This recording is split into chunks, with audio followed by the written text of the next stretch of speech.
Buenos días a todas y todos.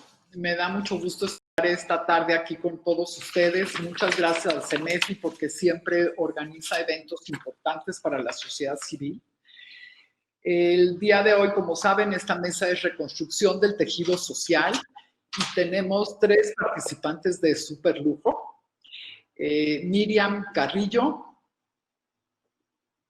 directora del Centro de Integración Juvenil. Está también con nosotros Saskia Niño de Rivera, fundadora y vocera de Reinserta, y nuestro querido Alberto Solís Castro, director ejecutivo de Serapaz. Pues sean todas y todos bienvenidos y si quieren, pues sin más, me parece que hay que empezar con el tema.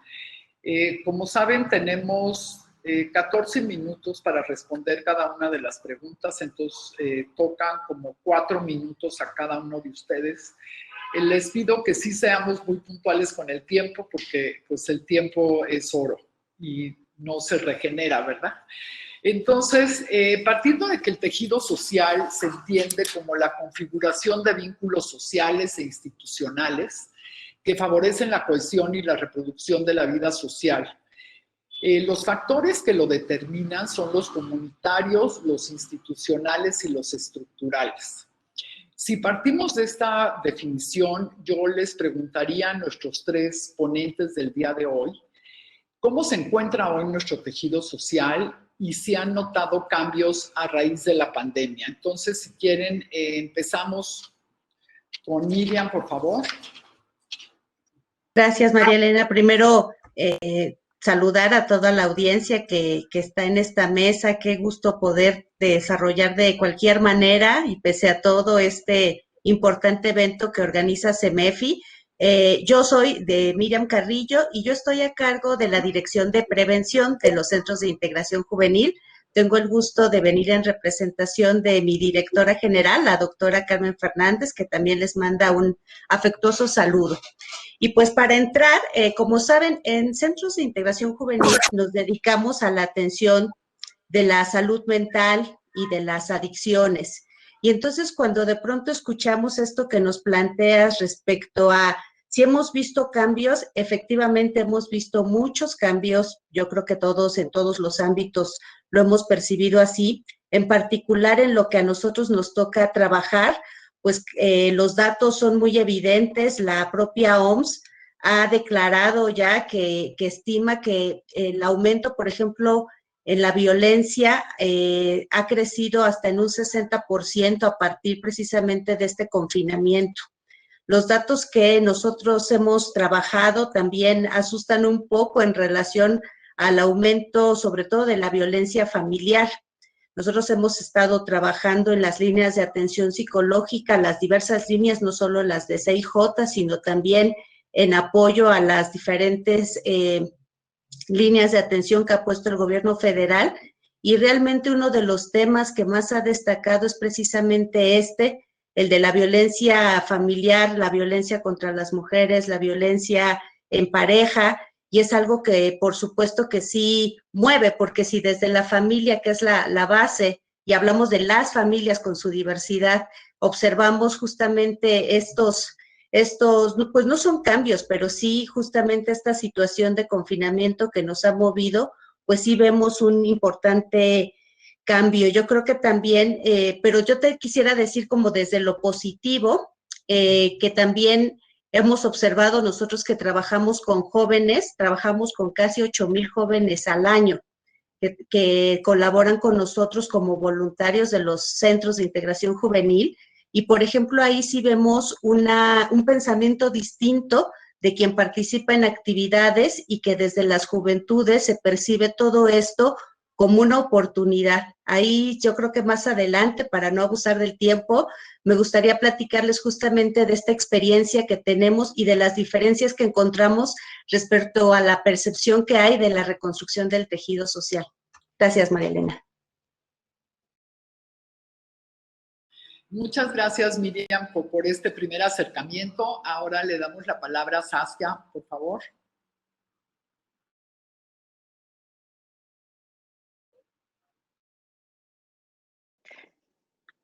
Saskia, perdón, me parece que no te escuchamos. Tienes que activar tu micrófono. Ya está. Gracias, Itzia. Gracias, Marilena. Gracias al equipo de CEMEFI por incluirme en estas pláticas. Muy honrada de estar en un panel como este. Contestando un poco, Marilena, a tu pregunta, yo creo que México se está afrontando con la realidad de darnos cuenta que el tejido social está mucho más quebrado de lo que pensábamos, a consecuencia de más de 20 años de cifras en aumento de violencia. Podemos ver que desde la percepción en inseguridad está en los cielos, está casi en un 80%, y esa percepción genera miedo. Y el miedo en las personas genera individualismo. No podemos garantizar la seguridad, no podemos garantizar la vida de las personas, entonces tenemos que ver por nosotras mismas, por nosotros mismos, y eso genera mucho resentimiento también en la sociedad porque dejamos de pensar de manera colectiva y empezamos a pensar de manera individualista. Y bueno, con las redes sociales, por supuesto que eso no ayuda para nada. Lo vimos hace unos meses con el video en la combi de cómo golpearon al asaltante y podemos ver claramente, estemos de acuerdo o no estemos de acuerdo, que se lleven ese tipo de prácticas, podemos ver claramente que eso pasó de ser una defensa propia a una venganza absoluta de desesperanza, donde la gente está cansada y la gente está harta de ver un México donde desafortunadamente no prevalece la justicia. Tú no puedes pedirle a las víctimas, tú no puedes pedirle a los sobrevivientes de delitos en México que busquen la construcción social si no podemos garantizar un Estado de Derecho y si no podemos garantizar un sistema de justicia. Si yo como víctima sobreviviente de delito cuento con las autoridades correspondientes para respaldarme y que se entienda que lo que me pasó fue a consecuencia de algo externo, puedo entonces hablar de construcción del tejido social y puedo pasar un duelo desde la reparación. Sin embargo, no puedo pretender que si la misma autoridad no me está apoyando, la misma sociedad no me está apoyando y estoy siendo víctima constante, es imposible que yo pueda meter mi cabeza en un tema de construcción de paz. Y eso creo que es básico para que empecemos a hablar. Una vez me tocó tener una plática con el presidente Santos y algo que yo le preguntaba, le decía, oye, ¿qué falta en México? Y me decía justamente, me dice, es que ustedes tienen que empezar a hablar de paz en México. Siguen hablando sobre guerra, siguen hablando sobre el combate a la delincuencia, su lenguaje es de guerra, y ahí es donde tenemos que empezar. Y yo le decía, sí, pero ¿cómo si no podemos garantizar el bienestar y los derechos de los sobrevivientes y las sobrevivientes? Las mujeres en México nos despertamos con miedo de pronto a salir a las calles y tenemos que pensar, mamás, papás, hombres, mujeres, si es quincena, ¿dónde me voy a meter la quincena en el cuerpo? Porque si me subo a la combi, las posibilidades de que me asalten.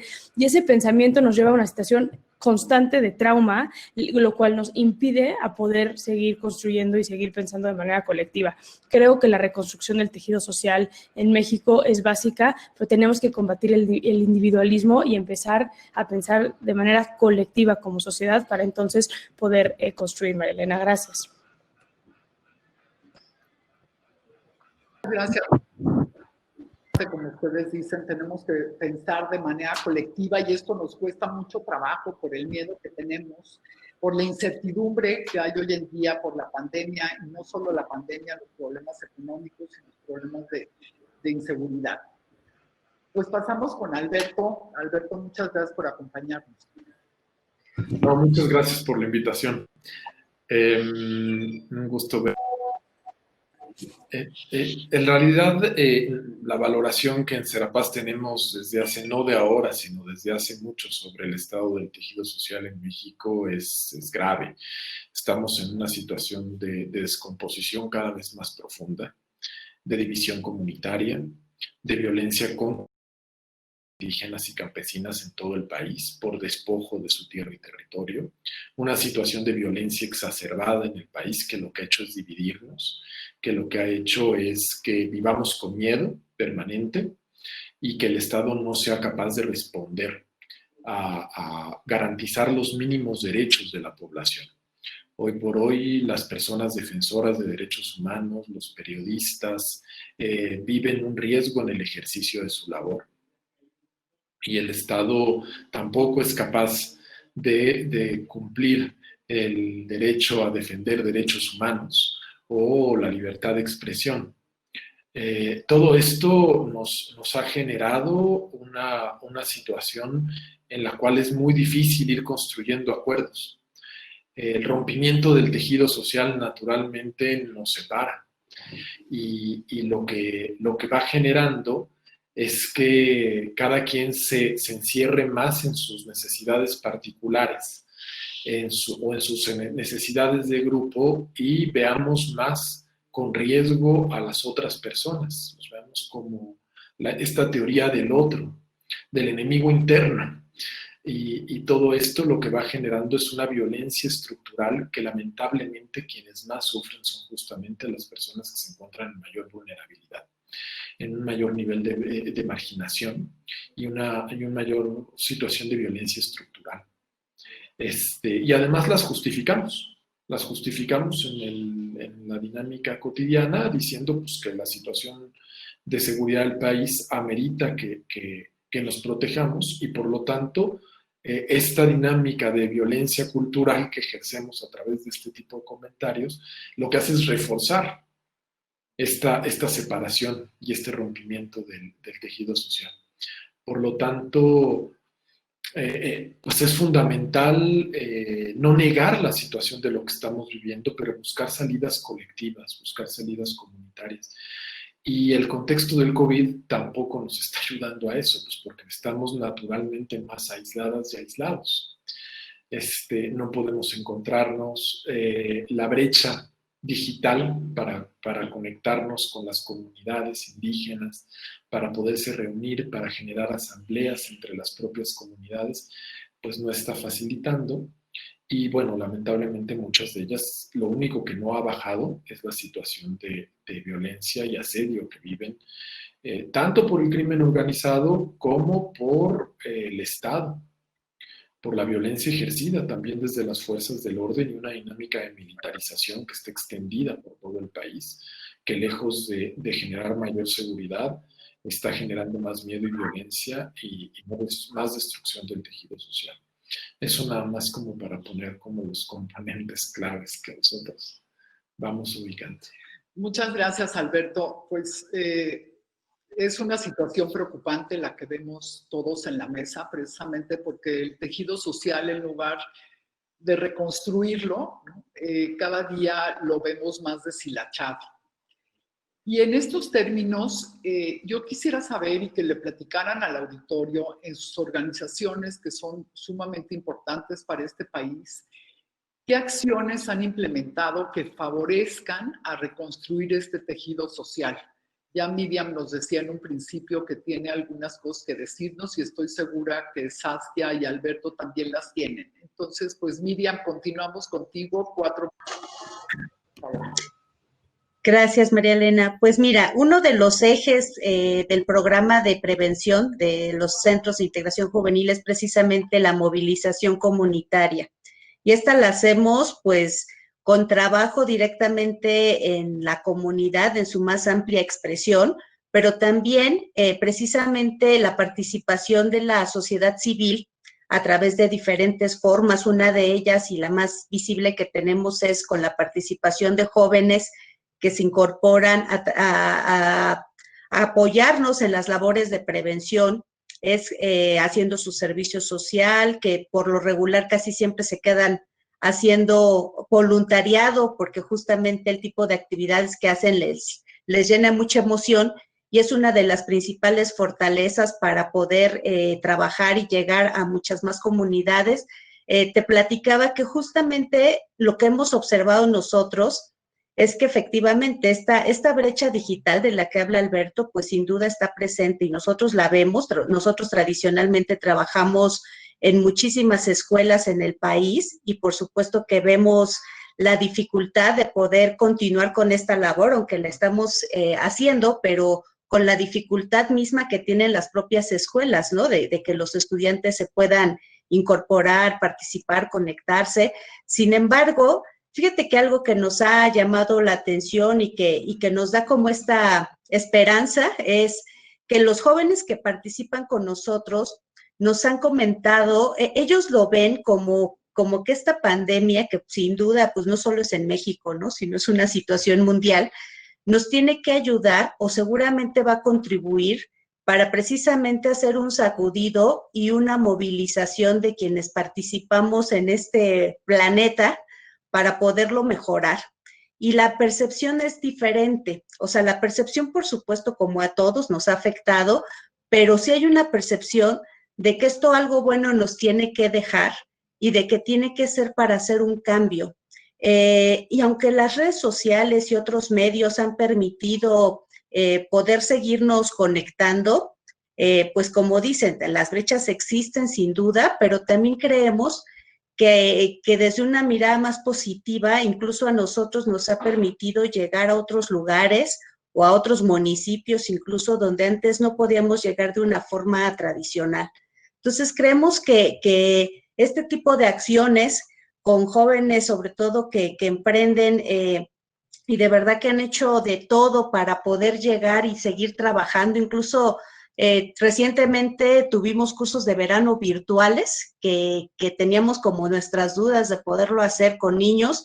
Sin embargo, tuvimos una muy grata sorpresa y creo que en ese sentido el que una persona participe de forma proactiva con otros jóvenes haciendo este tipo de actividades, pues al menos a nosotros nos ha dado como la posibilidad de pensar que todo esto tiene que ser para generar un cambio.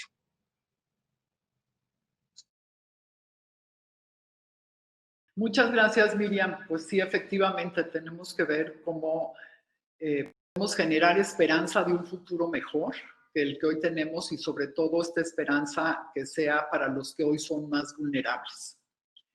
Saskia, te paso la palabra con la misma pregunta. ¿Qué acciones estás implementando en Reinserta? Nosotros desde Reinserta ha sido una travesía encontrar un punto medio al momento de trabajar con victimarios, especialmente por el México tan dolido que tenemos. Algo que hemos visto y que hemos trabajado mucho es que de la víctima al victimario hay una línea muy delgada y la gran mayoría, si no es que todos nuestros victimarios han sido víctimas en algún momento. Algo que hemos visto muchísimo al trabajar con personas privadas de la libertad es que vienen de entornos sumamente violentos, que vienen de entornos donde han tenido, sin justificar, ¿no?, las acciones, pero han tenido, entendiendo en materia de prevención, lo digo, han tenido que perder capacidad empática para poder sobrevivir, ¿no? Y lo vemos especialmente con nuestros niños sicarios, por ejemplo. Desde una edad muy temprana aprenden a moverse en este mundo donde predomina la violencia y el sentir, el llorar, el tener miedo, el tener estas emociones básicas son emociones que tienen que omitir por completo y dejar de sentir. Entonces, algo que nosotros hacemos muy puntualmente es trabajamos mucho la parte de la empatía y el volver a sentir y volverse agentes de cambio de la sociedad. Esto lo hacemos por medio mucho de la justicia restaurativa. Consideramos y creemos en Reinserta que la justicia restaurativa es básica para la reconstrucción de paz y para la reconstrucción del tejido social, que tiene mucho que ver con la capacidad que tengo yo de salir adelante en una situación difícil, en una situación de duelo. Una de las acciones principales que hicimos con esta actividad fue sentamos a un adolescente feminicida con la mamá de la chava que mató, esto con un juez, un equipo psicológico impresionante, y fue bien interesante porque a la mamá de esta mujer le ayudó muchísimo, por ejemplo, para su duelo y su proceso, el sentarse con el agresor de su hija y escuchar un perdón, poder decirle a este agresor cómo le arruinó la vida de alguna manera. Y este chavo es el chavo que más hemos visto que sale adelante en materia de reinserción, y tú hablas con él y él te dice que tiene una deuda todos los días con la mamá de la mujer que le quitó la vida, ¿no? Entonces, de alguna manera logramos que este chavo, si bien imposible rescatar la vida que se perdió, pero sí estamos hablando de una reinserción social donde este chavo ya no es una amenaza para la sociedad, porque es un chavo que de alguna manera se le dio una segunda oportunidad y la está cumpliendo sabiendo que tiene esta gran deuda con el tejido, con la sociedad en sí. Nos parece que la la responsabilidad social y el entendimiento de la empatía desde otro lugar es importantísimo para la reconstrucción del tejido social, también con los adolescentes en conflicto con la ley. Algo que hicimos una vez que tuvo un impacto durísimo fue, teníamos en la casa de Medio Camino una generación fuerte de niños en la delincuencia organizada y muchos de ellos se dedicaban a temas de desaparición forzada y demás. Y hicimos toda una actividad restaurativa y terminamos yendo a la marcha del Día de la Madre, que la encabezaba ese año las mamás de las niñas desaparecidas, y ellos llevaron comida y les dieron de comer a las mujeres cuyas estaban marchando, que estaban protestando por sus hijas desaparecidas. Y fue bien fuerte después trabajar con ellos porque su reflexión fue nunca, como que ni siquiera me había puesto en los zapatos de estas mujeres y ver el sufrimiento y el dolor que viven a raíz de lo que nosotros hacíamos y lo que nosotros hacemos. Entonces, es un poco como el entender y el aprender a ponernos en los pies de los demás desde un lugar como colectivo, pero donde predomine la empatía y donde predomine la importancia de decir, bueno, ¿qué sigue? Si bien hay poco que se pueda reparar cuando hablamos de delitos de alto impacto para atrás, sí podemos hablar de un qué sigue, y el qué sigue nos parece que es importantísimo. De igual manera, como Miriam lo estaba diciendo, algo que hacemos muchísimo en Reinserta, tenemos un muy buen grupo de voluntariado, tenemos muchas alianzas con universidades para que hagan servicio social, algo que hemos visto especialmente con los alumnos de Derecho, por ejemplo.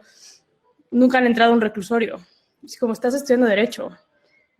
Todo bien en el aula, pero vamos a un reclusorio y vive la experiencia. Tenemos prácticas profesionales con universidades y eso nos ayuda muchísimo porque podemos llevar a campo a estos niños, a estas niñas, a estos jóvenes docentes que están pues estudiando para ser educadores o lo que sea, y cómo los puedes acercar a que realmente conozcan la problemática desde un primer lugar, y de esta manera también ir cerrando la brecha tan fuerte que hay en México de diferencias en todos los aspectos, María Elena. Entonces, por ahí lo hacemos.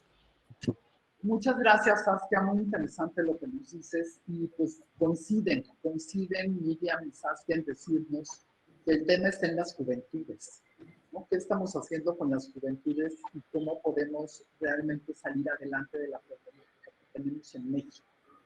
Y ahora, Alberto, pues tu turno con la misma pregunta: ¿qué acciones se están implementando en tu organización? Bien, bueno, en Serapaz trabajamos desde un enfoque de transformación positiva de conflictos y construcción de paz. Esto es, nosotras trabajamos con movimientos sociales que luchan por cambiar las condiciones políticas que generan la violencia estructural de la cual que tienen que enfrentar día a día. Esta violencia estructural se manifiesta de diferentes formas. Mucho de nuestro trabajo está orientado a movimientos sociales indígenas y campesinos que luchan contra la imposición de un modelo económico que les despoja de sus territorios. Hay que recordar, las comunidades indígenas son ese bastión que tenemos en México de tejido social fuerte, de espacios colectivos, comunitarios, de tomas de decisiones, de estructuras sociales que permiten ir no solamente viviendo muy profunda con el medio en el cual viven, sino tener una relación social con lazos sostenibles e importantes. Y han sido sumamente atacadas desde hace muchísimos años, históricamente en el país, realmente desde la colonia. Y estamos en una deuda enorme con ellas. Y esto en realidad nunca se ha detenido, en realidad se sigue despojando del territorio a las comunidades, imponiendo megaproyectos de todo tipo. Y esto, aunque fue una promesa del nuevo gobierno, pues no ha cambiado. Hay nuevos proyectos, no exactamente los mismos, algunos sí pasaron del sexenio anterior a pero en realidad la dinámica de despojo bajo el mismo modelo económico continúa. Entonces acompañamos a muchas de estas comunidades que están en esta resistencia, trabajando en estrategias no violentas para lograr reivindicar sus demandas de alcanzar su derecho a la tierra y el territorio. Por otro lado, acompañamos a familiares de personas desaparecidas, sobre todo a diferentes luchas en términos de verdad y justicia en el país, pero prioritariamente a familiares de personas desaparecidas, tanto en el caso concreto de los familiares de los 43 estudiantes desaparecidos de Ayotzinapa, como en el movimiento por nuestros desaparecidos en México, que está conformado por más de 50 organizaciones y colectivos de familiares de diferentes partes del país y de 3 países de Centroamérica, que serían Guatemala, El Salvador y Honduras. Y que creemos que es esto, es lograr justicia para estas familias y para lograr ir cambiando las condiciones enormes de impunidad en las cuales viven. Mientras sigamos viviendo una situación de impunidad permanente en el país, no vamos a lograr reconstruir el tejido social, porque el miedo va a permanecer. Y luego seguimos trabajando también por ir construyendo condiciones democráticas para el país. Esto es mayor acceso a la justicia, lograr que tengamos una fiscalía que verdaderamente investigue y funcione, desmilitarizar la seguridad del país, que ha generado esta enorme situación de violencia exacerbada, que ha sido notoriamente, con todos los señalamientos internacionales, una estrategia equivocada y que en este gobierno se está profundizando aún más.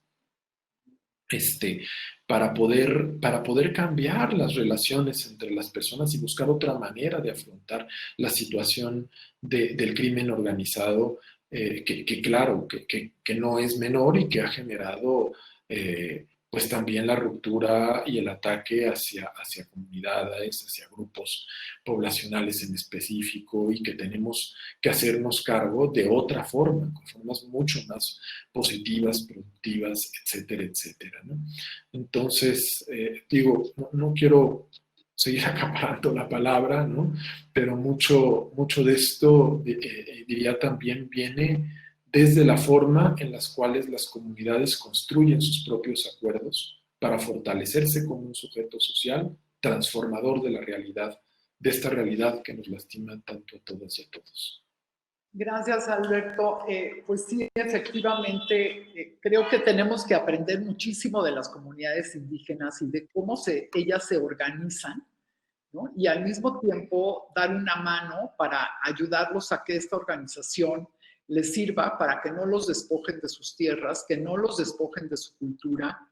Y ahí tenemos pues una gran fractura entre los mexicanos que muchas veces no la alcanzamos a ver, y que, como ya decían nuestras compañeras, pues pasa también por la capacidad que tenemos de empatía o la falta de capacidad de empatía que estamos teniendo los mexicanos.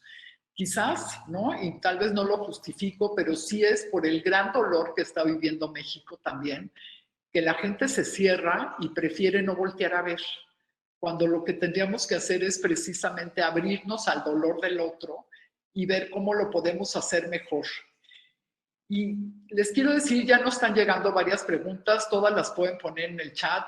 Al final de la siguiente pregunta, yo se las voy a hacer a nuestros comentaristas, antes de pasar a los comentarios finales, para que ellos se las puedan contestar en la medida de lo posible, y lo que no se pueda contestar, bueno, pues se los estaremos mandando a nuestros panelistas para que lo contesten y el CEMEFI lo haga público para todos ustedes.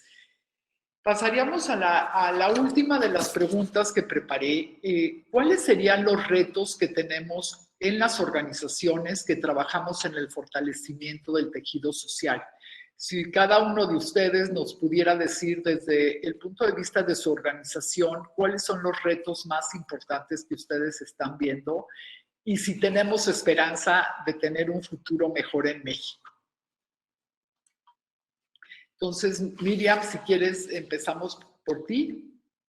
Gracias, María Elena. Pues, mira, desde el ámbito que corresponde o en el que podemos incidir en centros de integración juvenil, que es la salud mental, la prevención, el tratamiento de las adicciones, creo que los retos desde hace mucho tiempo están presentes, pero con esta pandemia me parece que uno de los principales es poder mantener los servicios de prevención y tratamiento, y eso va a implicar, digo, se escucha fácil poder decir que seguimos, pero poderlos mantener implica adaptar las distintas intervenciones, desde la prevención, adaptar las diferentes formas de trabajo con estudiantes, con alumnos, con la comunidad, con los papás, etcétera.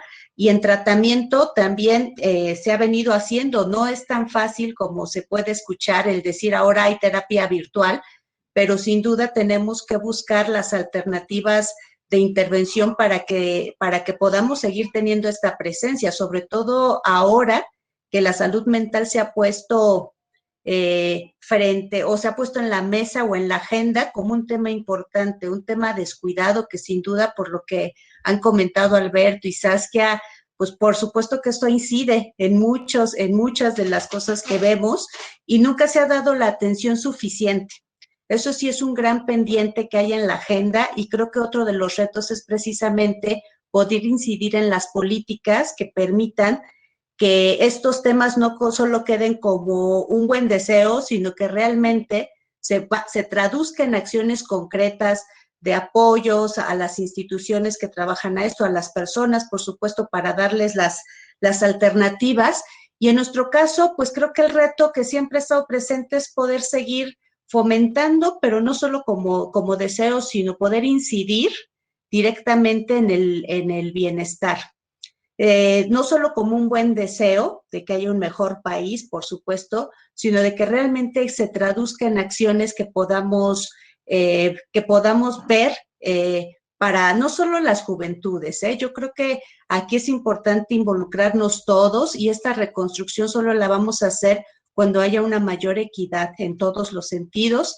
Y creo que en ese sentido los retos pues siguen siendo casi que los mismos, incluso antes que la pandemia, solo que la pandemia ha venido a darnos como una sacudida y a volvernos a recordar lo importante que es el trabajo precisamente en conjunto. Muchas gracias, Miriam. Efectivamente, los retos ahí estaban, ¿no? Simplemente ahora pues nos los recuerdan, pero también nos los recuerdan con mucho más fuerza.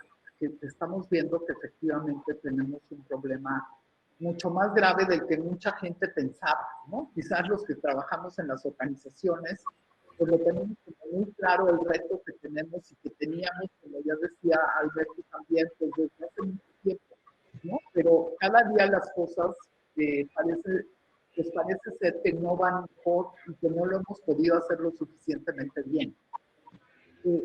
Saskia, ¿cuáles son los retos que tú ves ahora desde tu organización? Mira, los retos principales, yo creo, y me sumo a lo que Miriam ha comentado, desde Reinserta, tienen más que ver con un tema de reparar el daño, tienen que ver con un México que está muy lastimado, porque como bien lo decía Alberto, vivimos en completa impunidad.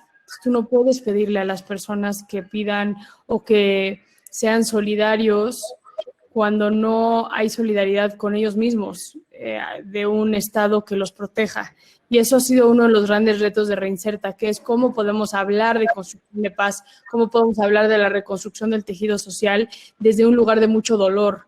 Le tenemos que pedir, por ejemplo, a las sobrevivientes que le den la vuelta a la página, por ejemplo, y eso es dificilísimo cuando esas sobrevivientes no han encontrado justicia. Y hablo de mujeres, pero de hombres también, ¿no? Cualquier persona que hoy esté en contacto con el sistema de justicia penal en nuestro país, es muy probable que no haya tenido una experiencia grata o que no haya encontrado la justicia que merece. Y hablar desde la reconstrucción de paz, desde ese lugar, es bien complicado. Entonces, creo que los retos están justo en la reconstrucción del Estado de Derecho, combatir la corrupción y combatir la impunidad, y como organización empujar temas que son complicados, pero que sabemos que son necesarios para nuestro país. Desde Reinserta tenemos uno de los obstáculos más complejos. Trabajamos con personas privadas de la libertad, trabajamos, y pongo entre comillas, con el enemigo, ¿no? Y eso ha sido complicado desde la comunicación, de que las personas entiendan que trabajamos para las víctimas y para los sobrevivientes de este país. Lo hacemos por medio de los victimarios, pero lo hacemos para ellas y para ellos, quienes se ven ante un México, quienes nos vemos ante un México de muchísima violencia. Entonces, te diría que eso ha sido uno de los grandes retos. Y también la realidad es que México es un país que se involucra muy poco con las causas sociales. Porcentualmente hablando, el 0.01% de la población dona alguna causa y requerimos de muchísima transparencia y de muchísimo procesos y programas que puedan realmente trascender y ser replicables desde las organizaciones para hacer un contrapeso. Entonces, ese es otro de los obstáculos con los que nos topamos mucho. Nosotros, dentro de Reinserta, del 100% de dinero que recibimos en Reinserta, el 70% viene del extranjero. Y eso es fuerte porque y cómo hacemos a la sociedad también acreedores y responsables de que la reconstrucción de paz de una sociedad como la nuestra está en cómo nos volvemos activos. Hemos, como mexicanos, dejado de pertenecer a la responsabilidad. Nos choca responsabilizarnos de las cosas. Me gusta contar mucho esta historia, Marilena, pero me parece bien significativa, que hace unos años estaba yo comiendo, esperando a mis amigas para comer en un restaurante en la Ciudad de México, un restaurante en una zona muy bonita de la Ciudad de México, y llegué antes y me tocó, pues porque soy chismosa, escuchar la conversación de la mesa de al lado. Y la típica amiga que llega tarde, ¿no? Y, perdón, amigas, que no saben lo que me pasó, y toda acelerada la señora, y le cuenta a sus amigas que le había parado el policía porque venía buscando el celular en la bolsa y no vio que el semáforo estaba en rojo y entonces se pasó. Y luego empieza con este discurso de, ya saben cómo son los pinches policías, más corruptos, ya me estaba pidiendo que el billete, que no sé qué, y yo así nada más escuchando.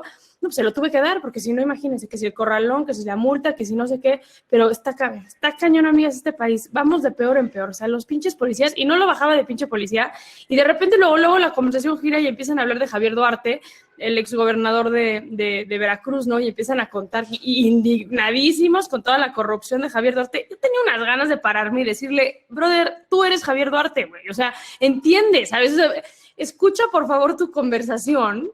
Y la responsabilidad no es el pinche policía, también eres tú, pinche ciudadana, que le diste dinero al policía, fuiste parte de la corrupción y en menor o mayor medida hiciste lo mismo que dice Javier Duarte, que es ser parte de un sistema corrupto de nuestro país. Sí, él con 230 millones de pesos, y 1,000 millones de pesos si quieres, y tú con 500 pesos, pero al final corrupción es corrupción.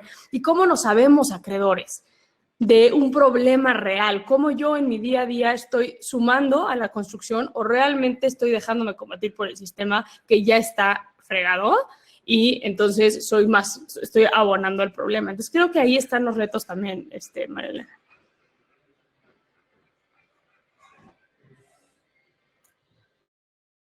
Muchas gracias, Saskia. Pues sí, nos pones el dedo en la llaga de lo que no queremos ver, ¿no? De lo que somos parte los mexicanos y simplemente lo vemos en el otro, pero se nos olvida que lo tenemos en nosotros mismos, ¿no? Y esto me trae a una conversación que tuve hace pocos días con un amigo que me decía que decidimos con el estómago, y después de tomar la elección que es más emocional que racional, entonces regresamos a nuestro cerebro y le preguntamos cómo lo hago racional, ¿no? Y generalmente lo hace racional a partir de justificar lo que en realidad estás haciendo. Bueno, pues ahora le pasamos la palabra a Tote, que no lo veo, no sé si ustedes lo estén viendo o si por alguna razón. Se salió que había salido. Ah, ok. Bueno, entonces, sí, ya se nos salió, se nos salió Tote, pero seguramente, ¿qué dijo? Que va a regresar, porque no alcanzo a ver los mensajes que nos están poniendo. O sea, no veo todos los mensajes y no sé si Alberto ya salió o no. ¿Va a regresar? No te escuchamos, Tamara.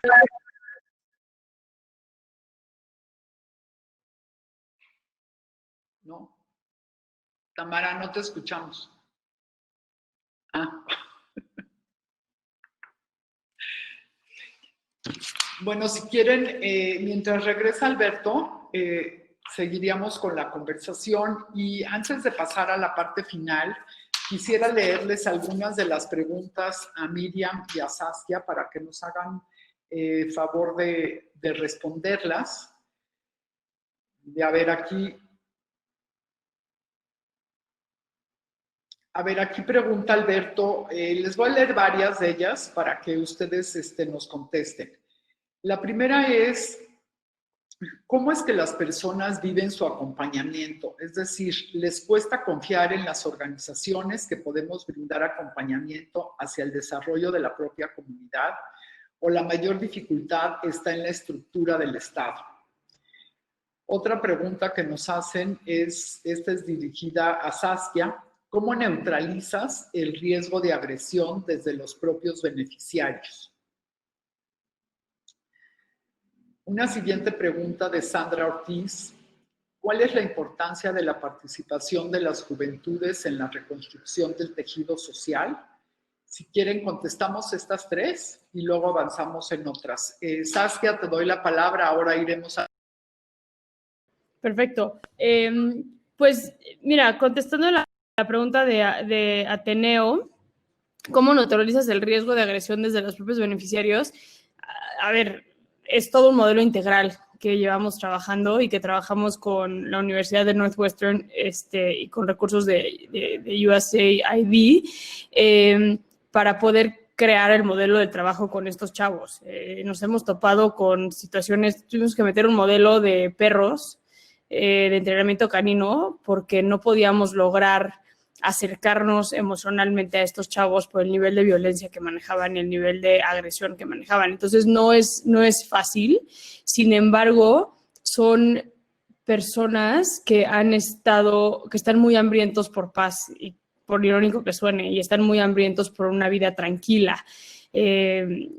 Como especialmente con los menores que se metieron en temas de delincuencia organizada, algo que hemos visto es que se dan cuenta que no es vida eventualmente y el deseo es mucho mayor. Entonces, tenemos técnicas de trabajo, disminución de factores de riesgo en todos los aspectos y poco a poco vamos trabajando con ellos. Sin embargo, siempre en Reinserta tenemos protocolos de seguridad muy hechos y también pues priorizamos temas de seguridad, entonces hacemos perfiles criminológicos.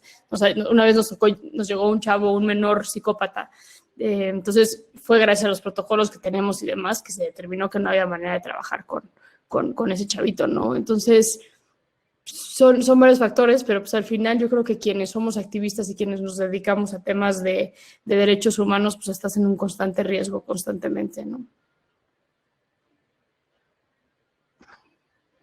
Gracias, Saskia. Miriam.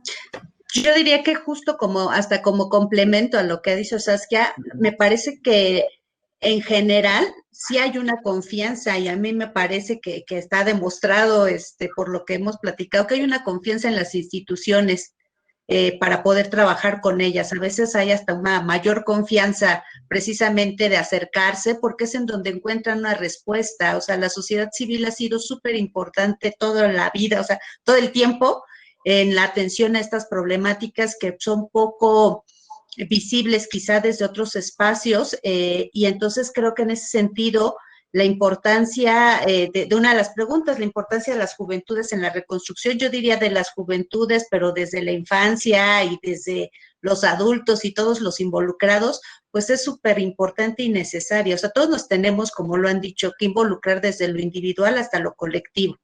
El seguir trabajando en cuestiones que parecen obvias o que se dan por obvias o que pareciera que son temas más individuales como la empatía, el poder desarrollar, el control y el manejo de emociones, que también es un tema pues poco abordado, poco trabajado, ¿no? Pues es algo que se tiene que seguir, pues que se tiene que seguir cada quien desde la trinchera, seguir fomentando. Entonces, yo creo que sí hay en general una confianza en las organizaciones de la sociedad civil y lo que se requiere son políticas que justamente apoyen en todos los sentidos a estas organizaciones para que se puedan tener mejores resultados y que se tenga un mayor alcance. Gracias, Miriam. Alberto, no sé si quieras comentar algo sobre las preguntas que han hecho.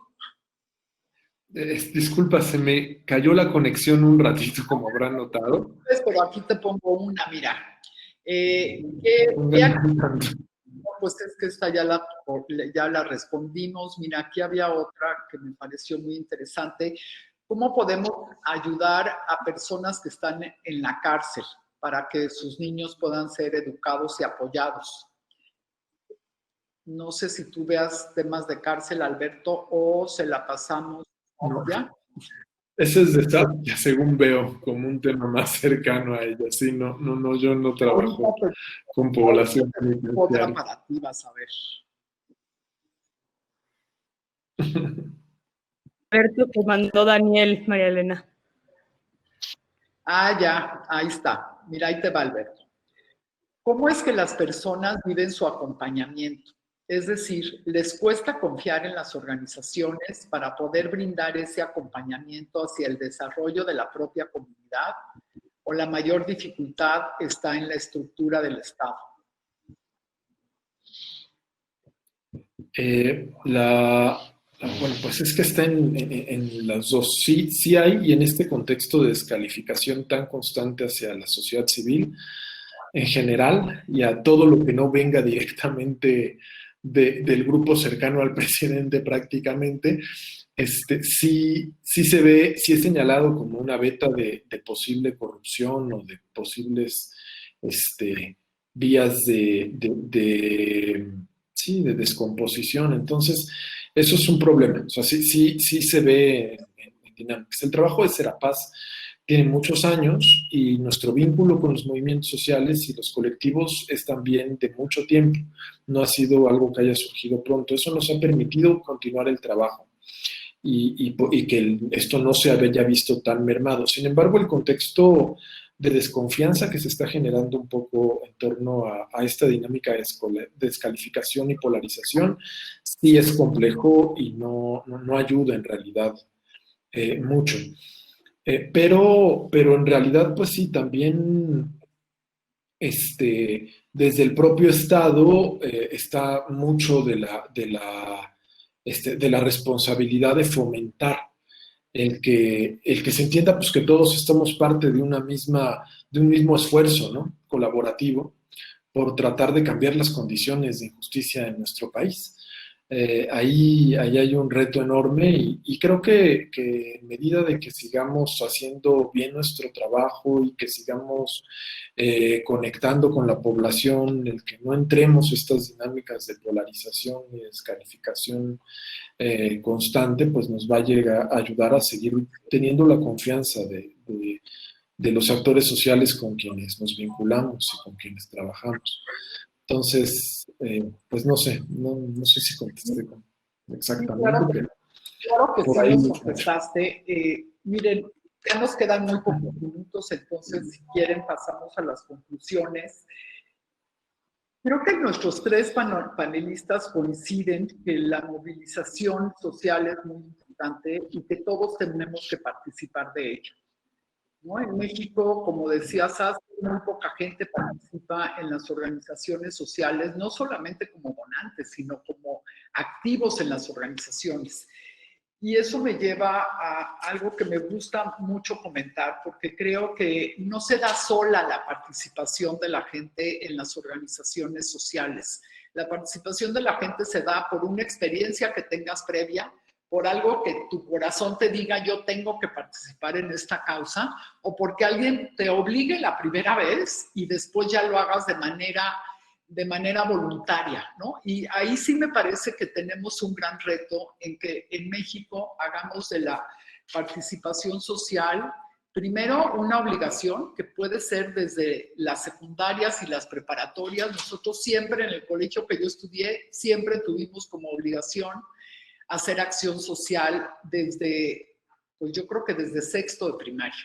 Y muchísima gente que estudiamos en el Colegio Guadalupe, por cierto, tenemos ese mensaje en nuestro corazón y siempre lo hemos seguido haciendo. Entonces, sí necesitamos que nuestras escuelas hagan que todos participemos de alguna manera, porque es la forma en que después lo vas a poder hacer sin que nadie te obligue a hacerlo y por el contrario, siempre encuentras maneras mejor de hacerlas. Una conclusión también es que los jóvenes son muy importantes para el tejido social, pero de la misma manera somos todos los que formamos parte de la comunidad en México, y el CEMEFI siempre ha sido, y lo quiero decir y reconocer, un centro donde impulsan que la gente se involucre, impulsan que la gente participe y con esto tengamos una percepción de esperanza. El segundo punto sería los entornos sumamente violentos que tenemos, pero al mismo tiempo la capacidad que tenemos que emplear en que exista la justicia. Y la justicia reparativa, si no hacemos justicia reparativa, difícilmente vamos a ver que nuestro tejido social se pueda reconstruir. Cuando no hay justicia para la gran mayoría de las personas, ¿cómo les puedes pedir que se involucren? ¿Cómo puedes pedirles que sean empáticos con el otro si el Estado y los mexicanos no hemos sido empáticos con ellos? El tercer punto que me parece muy importante es trabajar en los movimientos que luchan a favor de su integridad y a favor de sus derechos. No podemos olvidar que en un país tan diverso y con tanta desigualdad, tenemos más responsabilidades quienes hemos tenido más privilegios. Y sí, en México ha sido un privilegio poder estar educado, ha sido un privilegio poder entrar a una universidad, tener un trabajo que sea formal, y entonces quienes sí lo tenemos, sí tenemos también mucho más responsabilidad. Y desde luego la responsabilidad que tiene el Estado, y en este caso todos somos parte del Estado, pero la responsabilidad que tienen los políticos y las autoridades en promover que todos somos parte de una misma comunidad, en evitar las descalificaciones desde el Estado mexicano, en evitar las descalificaciones desde el gobierno hacia las organizaciones civiles, porque las organizaciones civiles no queremos ser gobierno, pero queremos participar de las decisiones que toma el gobierno y queremos participar del Estado mexicano porque somos parte de él. Y creo que si algo nos caracteriza a la gran mayoría de las organizaciones sociales es nuestra capacidad para trabajar con todos, para hacer vínculos y para tener diálogo con todos. Solo concluiría diciendo que si todos podemos ser capaces de participar y de tomar la responsabilidad que tenemos y exigirle al gobierno que tome la suya, creo que sí podemos reconstruirnos como país y creo que siempre hay esperanza de poder hacerlo mejor y de tener un futuro sin violencia, ¿no? Y yo diría que estar sin violencia casi podría ser imposible, pero tener menos violencia y poder vivir en un país en paz sí es posible. Y por último, pues le doy las gracias a nuestros 3 panelistas extraordinarios, Miriam, Saskia, Alberto. Me dio mucho gusto y fue un privilegio poder estar en esta mesa con ustedes. Por supuesto a Tamara por organizarnos y al CEMEFI por hacer estos encuentros que son muy valiosos para reflexionar, pero también para encontrar aliados y para seguir siendo una comunidad, una gran comunidad. Muchas gracias a todos ustedes, muchas gracias a quienes nos escucharon. Gracias a todos. Muchas gracias, María Elena y Saskia, Alberto, Miriam, muchísimas gracias. Muchas gracias.